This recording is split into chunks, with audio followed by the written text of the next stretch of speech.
Bob, Neill MP, thank you very much for visiting Beverley and Holderness and listening to the concerns of my constituents, the East Riding of Yorkshire Council and local protesters about the issue of wind farms and the way permissions are given.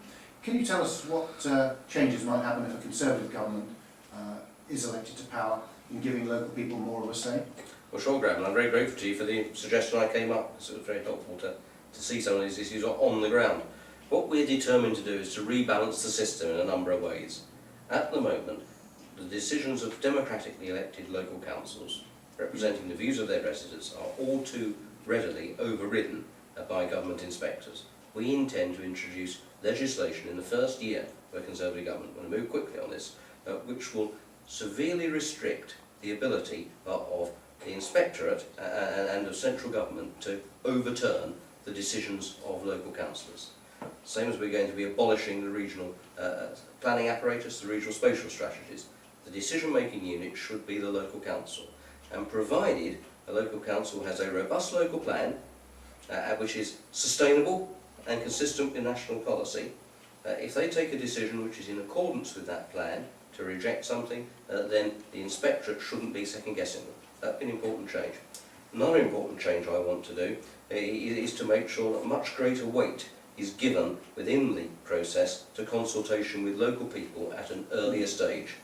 As you know, Graham, you've seen it with some of these appeals you've had up here, us hearing about. A huge amount of money is wasted where developers rather ignore the views of local residents, don't seek to engage with the local council, they go on appeal, Spend all the money on lawyers. Absolutely, expensive barristers, solicitors, and hope that the government, will, through their inspectors, will come to their aid and overturn it. That's a waste of money, waste of their money, waste of the council's money, because the council's got to pay for their lawyers and everything else appeal. We should make it obligatory for developers to demonstrate the consultations that they have had with local people and the quality and robustness and how they've responded to those consultations. We propose to make a legal consideration in deciding whether or not permission should be granted. Yes.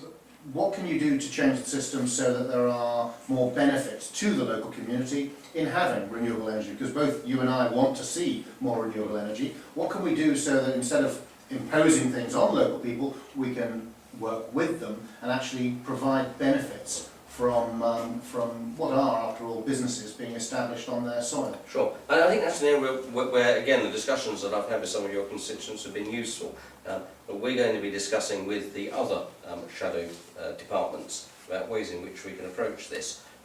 In other areas of development, when you're building houses or when commercial development goes up, there is a means, as you know, sometimes called Section 106 agreements, whereby the community can get back some financial or other compensation, if you like, for having accepted the development in its midst. There's some sort of payback to the community. Now, we want to make sure that that is entrenched and that it's genuinely local.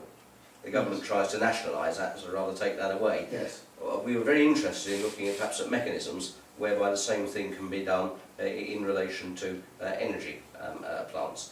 It might be financial, you might, there are various options. Other parts of Europe, I know, you're able to provide to the local area discounted electricity. Those are tangible areas.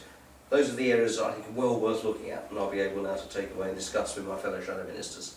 Brilliant. Thank you very much, Bob, Neill, for coming and visiting Beverley and Holderness today. And I know I and my constituents have welcomed your interest and look forward to changes that do give people more of a say over the way their community develops in future years. Well, thank you, Graham. It's been very useful to me.